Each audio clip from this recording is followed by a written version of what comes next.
Rasul SAW tidak pernah menyakiti orang lain dengan cara bercandanya Rasul SAW. Rasulullah kalau bercanda, tapi Rasulullah SAW tidak pernah menyakiti seseorang yang lain.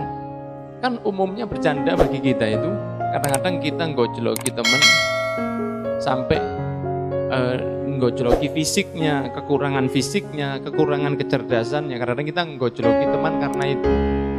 Yang digojloki ini dia nggak tertawa, gak lucu sebetulnya bagi dia. Tapi mungkin kita dan teman-teman kita yang lain guyu, tertawa karena merasa itu lucu. Di dalam tertawanya teman yang digojloki, mungkin di wajahnya dia tertawa, tapi di hatinya sakit. Itu akan jadi pertanyaan yaumil qiyamah. Bukanlah hidup ini susah loh, kok gak boleh ini, gak boleh itu, tidak. Pokoknya Allah tidak mau ada orang menzalimi orang lain. Contoh bercandanya Rasul SAW. Ada seseorang mengatakan, seorang wanita datang ke Rasul SAW. Ya Rasulullah, itu saya mengatakan begini Rasulullah. Oh, kamu suamimu yang matanya ada putihnya itu. Loh, yang mana ya Rasulullah? Kan suamimu yang matanya ada putihnya. Enggak ya Rasulullah. Masuk gak ada putih nih? Hitam semua. Loh, mesti ya Rasulullah ada putihnya. Lah ya, mata suamimu yang ada putihnya. Nah, itu cara bercandanya Rasul SAW. Gak sampai suamimu yang pesek itu, bukan. Suamimu yang pendek, bukan seperti itu. Atau suamimu tidak tinggi mungkin karena terlalu sering angkat langit, nyonggol langit. Tidak. Bahkan Siti Aisyah pernah mengatakan kepada Rasulullah SAW, ya Rasulullah, menyebut kekurangan istri Rasulullah yang lain. Padahal memang benar. Ya Rasulullah, istrimu yang satu itu, yaitu memiliki kekurangan seperti ini ya. Memang benar. Katakanlah kurang tinggi, atau kulitnya tidak putih, atau kurang cantik. Kekurangan itu memang benar. Rasulullah memerah wajahnya, mengatakan kepada Siti Aisyah. Padahal Siti Aisyah ini wanita yang paling dicintai Rasul setelah meninggalnya Siti Khadijah. Apa kata Rasul?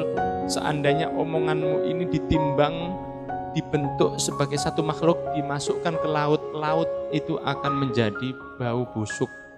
Laut itu akan tercemar gara-gara omonganmu. Padahal ucapannya itu benar. Jadi kalau seandainya seorang istrinya Rasul tadi kurang putih, dikatakan kurang putih, memang benar. Lah apalagi sesuatu yang tidak ada pada seseorang tersebut lebih rusak lagi. Makanya lidah ini kata yang paling banyak panen nanti yaumil qiyamah. Yang paling banyak panen karena dia banyak melakukan perbuatan buruk tanpa disadari. Makanya hati-hati kalau bercanda.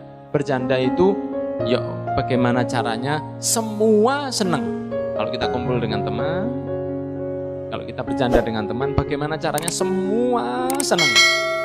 Semua senang. Jangan sampai dari 5 orang kita bercanda yang 4, yang 1 tersinggung. Walaupun di depan dia tersenyum. Itu menyakiti hati muslim, dilarang oleh Allah, dilarang oleh Nabi Muhammad SAW. Di antaranya riba juga dilarang oleh Allah. Kenapa? Karena ada yang didolimi di sini. Pendoliman ke manusia yang lain itu sangat dilarang oleh Allah Subhanahu wa Ta'ala. Satu ketika perang Khandaq sedang menggali parit di perang Khandaq. Saking capeknya salah satu sahabat tertidur, kemudian pedangnya itu ditaruh di sebelahnya. Ada temannya yang lain menyelinap pelan-pelan, maksudnya pedangnya diambil disembunyikan biar kalau bangun kaget. Kan kita sering begitu, ya toh? Kemudian Rasulullah kelihatan, jangan kamu lakukan itu. Walaupun bercanda jangan begini. Kagetnya temanmu tadi itu tidak benar nanti buat kamu. Ini muslim. Karena rasa kaget yang diakibatkan oleh seseorang itu akan ada hitungannya di sisi Allah, apalagi yang dikageti seorang muslim. Makanya jangan bercanda dengan ngageti orang. Karena kan ada video yang dikirim tahu-tahu keluar setan, ya toh. Ya kan ngonten. Itu akan terbalas nanti suatu saat. Walaupun kata ane guyon, akan dikageti oleh Allah, dibalas nanti. Pasti.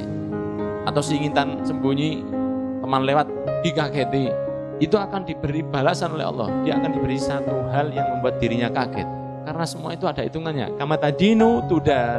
Sebagaimana kamu pernah utang, kamu bakal harus bayar. Kama tadinu tudan. Sebagaimana kamu pernah utang, kamu bakal diutangi. Sehingga dijaga cara kita bercanda dengan yang lebih tua, dengan yang lebih muda, dengan yang sebaya.